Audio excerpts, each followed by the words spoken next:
अस्सलाम वालेकुम दोस्तों, क्या हाल है सब दोस्तों का। उम्मीद करता हूँ आप सब खैरियत से होंगे। आज की वीडियो में मैं आपको बताऊंगा कि इंडिकेटर को चेक कर कैसे करते हैं कि रीपेंट और नॉन रीपेंट इंडिकेटर में क्या फ़र्क होता है और आप उसको कैसे चेक कर सकते हैं कि इंडिकेटर रीपेंट है या नॉन रीपेंट है। तो आप अपना ये टर्मिनल ऑन कर लीजिए। उसके बाद आपने क्या करना होता है, ये जो टूल के नीचे सर्च बार है ना, इसको ऐसे प्रेस कर देंगे ना, तो उसके बाद ये कुछ इस तरह से आ जाएगा। यहाँ पर यहाँ पर आपने सेलेक्ट करना होता है इंडिकेटर जो आपने चेक करना है कि ये रीपेंट है या नॉन रीपेंट है।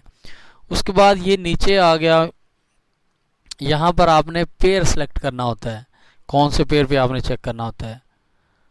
और ये लास्ट वाली यहाँ से आप जो है ना थर्ड वाला ऑप्शन, उसको सेलेक्ट करना होता है। उसके बाद ये आपने पीरियड M5 कर लेना है। तो जैसे ही आप करेंगे तो उसके बाद आपने स्टार्ट पर क्लिक कर देना है। हम ग्रिड ख़त्म करता हूँ। तो यहाँ पर आपको बताएगा कि ये इंडिकेटर खुद से चेक कर सकते हैं अपने पीसी में, अपने लैपटॉप में, कि मेरे पास या आपके पास जो भी इंडिकेटर है क्या वो रीपेंट है या नॉन रीपेंट है। रीपेंट का मतलब देखें, ये जो सिग्नल बना है इसने यहाँ पर बनाया है, यहाँ पर ये देखें इस कैंडल के नियर बाई बना है। तो उसके बाद मार्केट रीपेंट और नॉन रीपेंट में फ़र्क ये होता है कि जैसे ये उसने वो तीर का निशान बनाया है, तो मार्केट अगर इस ऐसे वो निशान बना, सिग्नल बना, मार्केट उसको अगेंस्ट भी चली जाए, तो वो जो सिग्नल बना होता है, वो जो टिक का या तीर का निशान होता है, वो गायब नहीं होता, वो होता है नॉन रीपेंट इंडिकेटर। और जो ऐसे देखें उसने सिग्नल दिया, मार्केट अगेंस्ट गई, फिर वो गायब हो जाएगा। फिर मार्केट ने थोड़ा सा मूवमेंट की, फिर सिग्नल बना, अगर मार्केट उसके अगेंस्ट जाती है तो फिर वो गायब हो जाएगा। अगर उसकी तरफ चल पड़ती है तो फिर वो गायब नहीं होता, वो एक रीपेंट इंडिकेटर होता है। तो इसमें आपको बखूबी ये एक इंडिकेटर है मेरे पास और ये नॉन रीपेंट है। तो असल में मैं आपको, कुछ दोस्त कह रहे थे कि मैं कैसे, मैं क्या कोई ऐसा सिस्टम या ऐसा वे है कि मैं अपने इंडिकेटर को चेक कर सकूं शॉर्ट टर्म में, बिल्कुल थोड़े टाइम में, मुझे पता चल जाए कि मेरा इंडिकेटर रीपेंट है या नॉन रीपेंट है। तो आपके पास कोई भी इंडिकेटर हो, किसी से दोस्त से लिया हो, डाउनलोड किया हो, तो आपने चेक करना हो ना, तो आपने क्या करना है, जो मैंने आपको अभी सेटिंग बता दी इस तरह से सेटिंग कर लें। तो आप इजीली इसको चेक कर सकते हैं, कोई भी इंडिकेटर हो, कि ये रीपेंट है या नॉन रीपेंट है। अब थोड़ा सा वेट करें, आपको ये प्रॉपर इसमें क्लियरनेस या क्लियर हो जाएगा ये कॉन्सेप्ट आपका, कि थोड़ा सा टाइम देने से ये सारी चीज़ें आप ये देखें, ये सिग्नल बना, ये सिग्नल, ये जो एरो है ये गायब नहीं होता, ठीक है ना। मार्केट इसके अगेंस्ट भी आ जाए, ये गायब होने वाला। और फिर देख सकते हैं सिग्नल बनने के बाद मार्केट किस तरह से जा रही है ऊपर।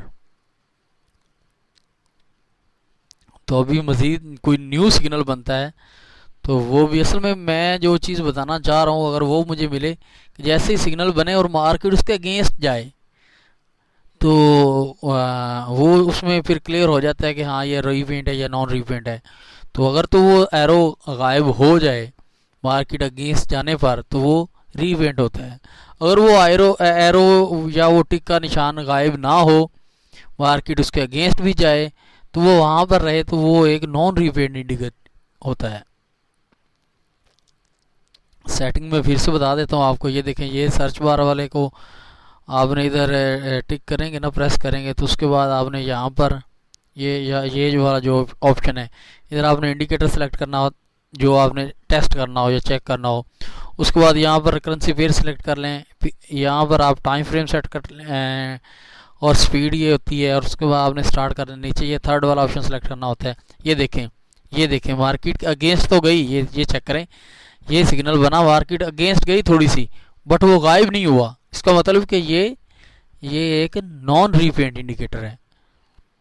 अगर ये रीपेंट होता तो मार्केट अगेंस्ट जितनी भी गई थी वो उसने उसके हाई को टच करना था, उसके हाई के ऊपर उसने आके बैठना था या वो एरो आ जाना था।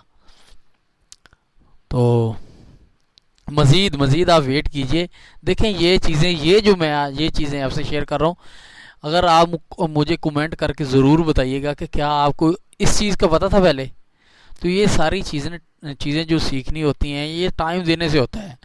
तो अगर जिस बंदे को पता हो, देखिए मे भी आपको पता हो, कुछ लोगों को पता भी होगा, लेकिन बाज़ औक़ात नहीं पता होता। ये बड़े बड़े जो होते हैं ट्रेडर्स, उनको भी इस चीज़ का नहीं पता होता, ठीक है।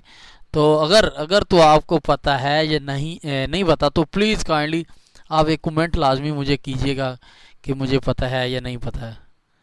ये देखिए मार्केट गैप भी बताया इसने, ये मार्केट में।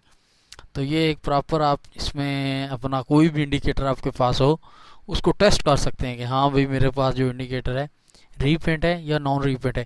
देखिए इंडिकेटर या कोई भी स्ट्रेटजी, कोई भी एक सिंपल मूविंग एवरेज भी आप लगा लें तो वो एक कह लें कि कामयाब स्ट्रेटजी होती है।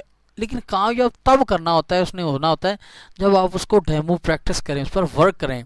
हमारे पाकिस्तानी और इंडियन की कोशिश यही होती है कि हाँ भाई जब भी कोई रब्ता करता है, भाई मुझे कोई ऐसी स्ट्रेटजी बता दो, बस मैं वो लगाऊं और 2-4 घंटे बैठूं, और एक हफ्ते के बाद मैं तकरीबन अपने मुल्क का या कंट्री का सबसे बड़ा वो मेरे पास सबसे ज़्यादा पैसा आ जाए।